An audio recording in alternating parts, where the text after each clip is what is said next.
Hi పిల్లలు. పులిని పట్టించిన దయ్యం కథలో దయ్యము పులిని ఎందుకు పట్టించిందో మీకు ఇంకా అర్థం కాలేదు కదా. ఇప్పుడు ఈ వీడియోలో చెప్తాను, వినండి. నా పేరు వనజ. నాకు ఒక్కగానొక కూతురుండేది. ఎంతో అల్లారు ముద్దుగా పెంచుకున్నాము. అలాంటి నా కూతురు చిన్న వయసులోనే చనిపోయింది. అది ఎలా చనిపోయిందో ఇప్పుడు చెప్తాను. మాది పార్వతీపురం. మా పార్వతీపురం చాలా అందంగా ఉంటుంది. అక్కడ అందరూ కల్లా కపటం లేని మనుషులు. చూడండి మా ఊరు ఎంత అందంగా ఉందో. పార్వతీపురం అనే ఊరిలో వనజ ఉండేది. వనజకి ఒక్కగానొక కూతురు. ఆమెకు కొన్ని జీవాలు కూడా ఉండేవి. ఆమె పొలం పనులు చేసుకుంటూ ఆ జీవాల వల్ల వచ్చినటువంటి డబ్బుతో ఆమె కూతురు బతుకుతూ ఉండేవారు. ఒకరోజు వనజ పొలానికి వెళ్తూ తన కూతురితో ఇలా అంటుంది. గీతా, గీతా, ఈరోజు నాకు పొలం దగ్గర చాలా పనులున్నాయి. నేను రావడానికి చాలా ఆలస్యం అవుతుంది. నువ్వు బయట ఎక్కడికి వెళ్లకుండా బుద్ధిగా ఇక్కడే ఉండు అని చెప్తుంది వనజ గీతతో. అప్పుడు గీత, అలాగేనమ్మా, నేను ఎక్కడికి వెళ్ళను, ఇక్కడే బుద్ధిగా ఇంట్లోనే ఉంటాను. రాణి కూడా వస్తానంటోంది. రాణి నేను ఇద్దరం కలిసి ఇక్కడే ఆడుకుంటూ ఉంటామని చెప్తుంది గీత వాళ్ళమ్మతో. అప్పుడు వనజ గీత చెప్పిందంతా విని సరే అలాగేనని చెప్పి తను పొలం వెళ్ళడానికి బయలుదేరుతుంది. పొలంకి వెళ్ళినటువంటి వనజకి ఇంటి దగ్గర తన కూతురు ఒకటే ఉందన్న విషయం కూడా మర్చిపోయింది.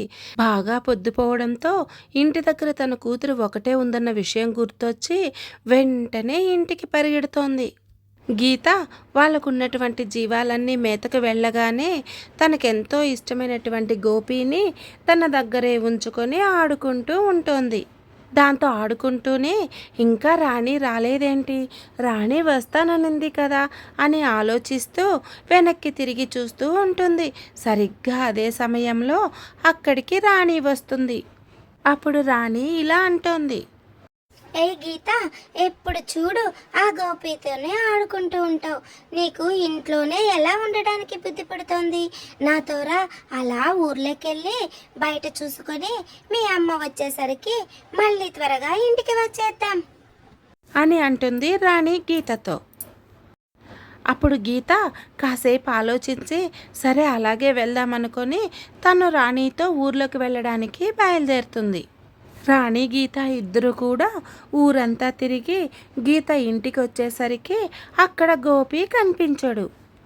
ఎక్కడికి వెళ్ళిపోయింది గోపి అని ఆలోచిస్తూ తను కూడా గోపిని వెతుక్కుంటూ ఊర్లోకి వెళ్ళిపోతుంది. తను రోజు మేతకి వెళ్ళిన చోటికి వెళ్ళాడేమోనని గీత దానిని వెతుక్కుంటూ ఆ ఊరంతా తిరుగుతోంది. గీత ఊరంతా వెతుకుతూనే ఉంది, కానీ ఎక్కడ కూడా గోపి కనిపించలేదు. ఇంటికి వెళ్తే వాళ్ళమ్మ అరుస్తుందనే భయంతో గీత ఇంకా గోపిని వెతుకుతూనే ఉంది. గోపిని వెతుకుతూ వెతుకుతూ గీత ఒక దట్టమైన అడవిలోకి వెళ్ళిపోయింది. ఆ అడవిలో ఒక భయంకరమైన పులి ఉండేది. అది రోజు రాత్రిల్లో మాత్రమే వేటకు వెళ్ళేది. అది ఆ రోజు గీత రావడం చూసి ఆహా, ఈరోజు నా పంట పండింది అని అనుకొని గీతను తినడానికి పరిగెడుతోంది. వెంటనే గీత మీదకు దూకి గీతను చంపి తినేసింది. గీతను వెతుక్కుంటూ వచ్చిన వాళ్ళమ్మ పులి గీతను తినడం చూసి స్పృహ తప్పి పడిపోయింది. వనజని గీతని వెతుక్కుంటూ వచ్చిన ఊరి వాళ్ళకి వనజ కనిపిస్తుంది. అప్పుడు వారిలో ఒకరు ఇలా అంటున్నారు. అరే రంగా, రంగా, ఇక్కడ వనజ మాత్రమే ఉంది, గీత కనిపించడం లేదేంటి? ముందు మనము వనజని ఊళ్ళోకి తీసుకెళ్దాం, తర్వాత గీత గురించి విచారించవచ్చు అని అనుకుని వారందరూ కలిసి వనజని వాళ్ళ ఇంటికి తీసుకెళ్లారు. ఎంత ఎదురు చూసినా వనజ మాత్రం స్పృహలోకి రావడం లేదు. అప్పుడు అందులో ఒకరు ఇలా అంటున్నారు. మనము ఎంత చూసినా కూడా ఇక్కడ ఎంతసేపు ఉన్నా వనజ మాత్రము స్పృహలోకి రావడం లేదు. కాబట్టి మనమందరము మన ఇండ్లకు వెళ్ళి మళ్ళీ కాసేపటి తర్వాత తిరిగి వచ్చి తనకు ఏం జరిగిందో అడిగి తెలుసుకుందామని వారందరూ కూడా వారి వారి ఇండ్లకు వెళ్ళాలని నిర్ణయించుకున్నారు. గీత చనిపోవడం తన కళ్ళారా చూసినటువంటి వనజ అలాగే రోదిస్తూ కొన్ని రోజుల తర్వాత చనిపోయింది. ఆయుష్ తీరిపోకుండానే చనిపోయినటువంటి వనజ దయ్యమయ్యి ఈ ఊర్లోనే తిరుగుతూ ఉంది. తన కూతురిని చంపి పొట్టన పెట్టుకున్నటువంటి ఆ పులిని చంపాలని ఆ దయ్యము ఎంతో ఎదురు చూస్తోంది. ఇప్పుడు మీకు అర్థమైందా? ఆ పార్వతీపురంలోని ఆ వనజని నేనే. నా కూతురు నా కళ్ళ ముందే చనిపోవడం వల్ల ఆ బాధ తట్టుకోలేని నేను చనిపోయాను. అర్ధాంతరంగా చనిపోవడం వల్ల నేను ఒక దయ్యమై ఇక్కడిక్కడే తిరుగుతున్నాను.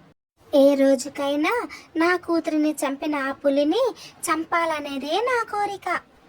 కానీ నేను ఈ గ్రామం దాటి బయటికి వెళ్ళలేను. ఒక్కసారి గ్రామం దాటుకున్నానంటే తిరిగి మళ్ళీ గ్రామంలోకి ప్రవేశించలేను. కాబట్టి చాలా సంవత్సరాల నుంచి ఇక్కడే ఎదురు చూస్తున్నాను. ప్రతిరోజు నక్క వచ్చి ఈ ఊరిలోని జంతువులన్నీ తిని వెళ్తూ ఉండేది. కానీ ఏదో ఒకరోజు ఆ పులి కూడా ఇక్కడికి వస్తుందేమోనని నేను ఎదురు చూస్తూ ఉన్నాను. నేను ఎదురు చూసినట్టే ఈ నక్క వెళ్ళి ఆ పులిని ఈరోజు ఇక్కడికి తీసుకువచ్చింది. అందుకే దానిని ఊరి ప్రజలకు పట్టించి నా కసి తీర్చుకున్నాను. హాయ్ పిల్లలు, ఇప్పుడు ఈ కథను బట్టి మీకేమర్థమైంది? దృఢ నిశ్చయంతో మనం చేసే పని సరైనదైనప్పుడు పంచభూతాలు సహితం మనకు సహకరిస్తాయి. అంటే మన ఆలోచన విధానము ఎప్పుడు కూడా మంచిగానే ఉండాలి. మనం ఎప్పుడు కూడా ఒకరి మేలునే కోరుకోవాలి. మనం ఎప్పుడైనా ఎవరి కీడునైనా కోరుకుంటే మనకు కూడా అలాంటి కీడే జరుగుతుంది. Please subscribe my channel and thanks for watching my video.